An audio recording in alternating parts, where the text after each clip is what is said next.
Modiar, aib Ibas dibongkar sesama anggota DPR, kerap absen, magabu di DPR RI, ditulis oleh Nina Nur dari siward.com. Nama Ibas atau Edi Baskoro Yudhoyono dalam beberapa hari ini sedang naik, ditayangkan di berbagai media karena mengkritik kemampuan pemerintah menangani pandemi. Begini ya, COVID-19 makin mengganas. Keluarga kita, sahabat kita, dan orang-orang di lingkungan kita banyak yang terpapar, bahkan meninggal dunia. Sampai kapan bangsa kita akan terus begini? Jangan sampai negara kita disebut sebagai failed nation atau bangsa gagal akibat tidak mampu menyelamatkan rakyatnya, ujar Ibas. Istilah failed nation pun jadi topik perbincangan para netizen. Tentu saja para netizen tidak melupakan kenangan manis yang ditinggalkan oleh era SBY, yakni Hambalang yang mangkrak karena dikorupsi itu. Sehingga failed nation dipelesetkan jadi failed building, hehehe, atau failed project buat proyek mangkrak. Bisa dong? Intinya, mau sok garang bagaimanapun, Ibas maupun Partai Demokrat tidak bisa lepas dari citra partai dengan kader yang banyak korupsi ketika jadi partai berkuasa.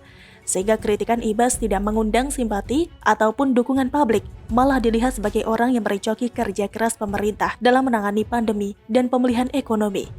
Kemudian Ibas pun ditanya, sudah berbuat apa buat negara?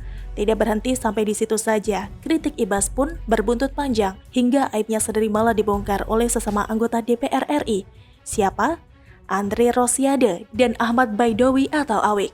Mereka sama-sama dengan Ibas merupakan anggota Komisi 6 DPR RI yang menangani bidang perindustrian, perdagangan, koperasi UKM, BUMN, investasi, dan standarisasi nasional. Hari Kamis kemarin 8 Juli, Komisi 6 DPR RI menggelar rapat kerja dengan Menteri BUMN Erick Thohir membahas soal penyertaan modal negara tahun 2022. Ternyata Ibas tidak hadir dalam rapat tersebut. Hal inilah yang memicu Andre dan Awik melontarkan sindiran keras, juga membuka aib Ibas pada Ibas terkait kritik failed nation terhadap pemerintahan Presiden Jokowi.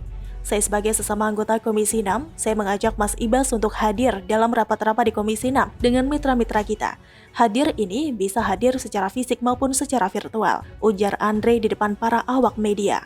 Loh, jadi Ibas ini jarang hadir di dalam rapat komisi? Terus, jadi anggota DPR RI ngapain aja? Sok kritik tapi dianya gak kerja benar. Kemudian Andre memaparkan panjang lebar apa yang bisa dilakukan oleh Ibas, apa kontribusi yang bisa diberikan Ibas sebagai anggota Komisi 6. Misalnya dengan mitra Kementerian BUMN.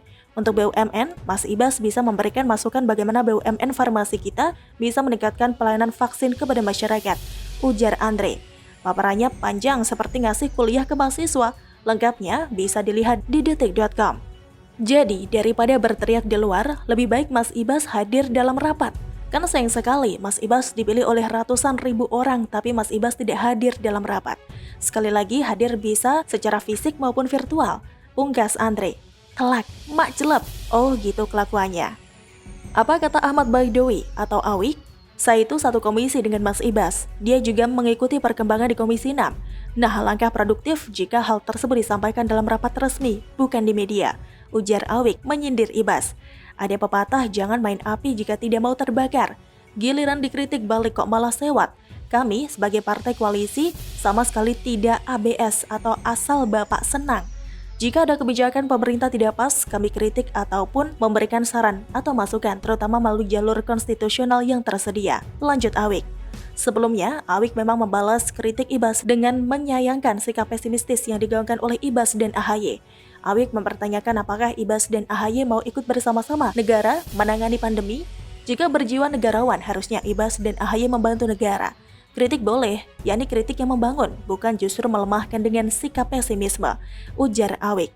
Sindiran Awik ini dibalas Partai Demokrat lewat Andi Arief dengan menyebut partai-partai koalisi termasuk partainya Awik, PPP, agar tidak ABS atau asal bapak senang. Ya gimana Demokrat bakal tahu bahwa partai-partai koalisi juga bersikap kritis terhadap pemerintah? Rapat aja Ibas gak ikut. Sebagai anggota DPR RI harusnya Ibas aktif di segala lini, gak cuma kuar-kuar di media. Betul itu, apa yang dikatakan Andre maupun Awik. Mereka yang rajin dan aktif mengikuti rapat komisi. Mungkin mereka berdua kesal juga. Gajinya sama, tapi yang satu ini jarang ikut rapat. Tapi sok tahu dan sok melontarkan kritik. Gaji dari rakyat buat apa? Buat menebar provokasi di masyarakat. Wakil rakyat kok kelakuannya gitu? Magabut ya. Jadi, jangan hanya menudingkan jari ke arah Jokowi, menuduhkan kegagalan. Kalau diri sendiri saja gagal ikut rapat, padahal bisa diikuti secara virtual. Jangan sok, emang bisa kerja keras sekeras Presiden Jokowi. Selalu dari kura-kura. Bagaimana menurut Anda?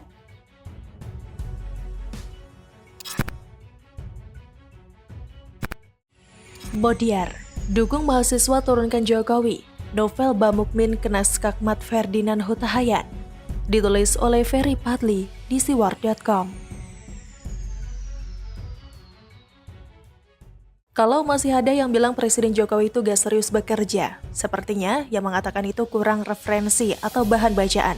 Bisa jadi mereka itu hanya membaca media online gelora.co saja yang memang sering menjelek-jelekan orang nomor 1 di Indonesia tersebut.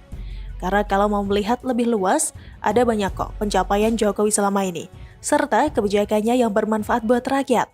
Mulai dari pembangunan infrastruktur, Kartu Indonesia Sehat, KIP Kuliah, Kartu Indonesia Pintar, bantuan sembako, PKH, dan lain-lain. Banyak juga sekarang mahasiswa yang menikmati KIP Kuliah dari Presiden tersebut. Termasuk mereka yang aktif di BEM, yang merasa lebih hebat dari Presiden, bisa jadi keluarganya adalah penikmat dana bansos PKH. Mengkritik sih boleh-boleh saja, Presiden Jokowi juga sudah pernah bilang dia tidak anti kritik. Tapi sebelum menyampaikan kritik, memang ada baiknya belajar dulu membedakan mana menghujat atau membuli dan mana kritik yang membangun. Kalau bisa janganlah seperti Prabowo, Rizal Ramli, Fadlizon, Rocky Gerung, dan lain-lain yang tidak bisa membedakan mana oplas dan mana yang digebukin, sehingga ujung-ujungnya menyebarkan hoax. Mahasiswa harus lebih pintar dari mereka, dengan mampu memilah mana kritik yang berdasarkan fakta dan mana hoax serta hujatan. Seburuk-buruknya manusia tentu gak mau dong dihujat, apalagi seorang presiden yang memang sudah seharusnya dihormati oleh warga negaranya. Menghujat inilah yang baru-baru ini dilakukan oleh BEM UI terhadap Presiden Jokowi, yakni lewat meme dan mengatakan Presiden the King of Lip Service. HMI yang lebih parah lagi, tidak hanya sekedar nyinyir serta menghujat, tapi sudah mengarah ke barbar, yakni memproduksi poster yang isinya memprovokasi untuk melengsarkan Jokowi. HMI bersama rakyat memanggil Revolusi Indonesia 2021. Jokowi harus turun. Rakyat berdaulat untuk pemerintahan sementara. Selamatkan demokrasi Indonesia untuk Indonesia menang. Demikian yang tertulis di poster provokasi itu. Tapi sungguh sayang, ternyata ajakan HMI untuk melengsarkan Jokowi tersebut gak mendapat respon yang positif dari masyarakat. Bahkan beberapa badan eksekutif mahasiswa atau BEM justru memberikan dukungannya kepada Presiden Jokowi. Saya sebagai anak luar Pulau Jawa, tepatnya berada di selatan Indonesia, sangat senang dengan perkataan Presiden Jokowi yang mengatakan bahwa pembangunan hari ini tidak lagi Jawa sentris, tapi sudah Indonesia sentris. Dan kami melihat Jokowi tidak hanya lip service, tapi membuktikan kata-katanya dengan pembangunan nyata, ujar Wakil Ketua BEM Universitas San Pedro Kupang, Franky Harim Ronaldo Utu, 1 Juli. Artinya kritik memang tidak menyalahi. Tapi jangan lupa pula ketika kebijakan Presiden berpihak kepada rakyat, diapresiasi dong. Masa orang tua capek-capek menguliahkan anaknya hanya untuk mencari-cari kesalahan Presiden tanpa bisa mengapresiasi pencapaian orang lain? Emang situ manusia sempurna? Kan bukan. Terbukti kok, ternyata HMI bobroknya lebih parah.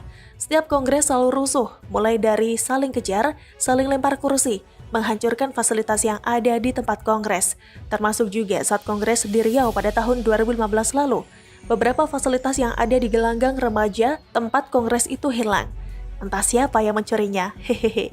Padahal HMI sama seperti FPI loh, sama-sama memakai kata Islam di dalamnya. HMI, Himpunan Mahasiswa Islam, dan FPI, Front Pembela Islam. Tapi kelakuan mereka bisa kita lihat sendiri, jauh banget dari ajaran Islam yang rahmatan lil alamin. Pertanyaannya, apakah saling lempar kursi demi berebut kekuasaan itu gak bikin malu umat Islam?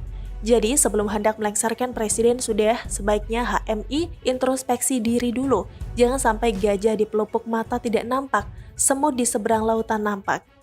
Hanya saja meskipun langkah mahasiswa yang hendak melengsarkan Jokowi ini gak etis, tetap saja ada yang mendukungnya. Pertanyaannya, siapakah yang mensupport pemakzulan Jokowi tersebut? Siapa lagi kalau bukan pasukan Kadron PA212? Saya mendukung langkah BEM UI dan BEM se-Indonesia untuk menurunkan Jokowi sesuai keinginan rakyat dan konstitusi. Ujar Habib palsu Novel Bamukmin 1 Juli. Keinginan rakyat yang mana, Vel? Rakyat kadrun, hehehe.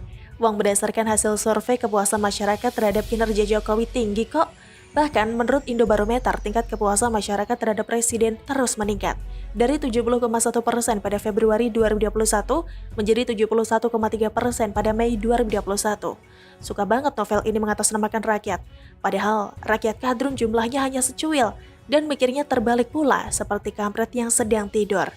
Hal ini pula yang kemudian membuat Lai Semfak Merah Ferdinand Huta Hayan menyindir telak novel Bamuk Min itu.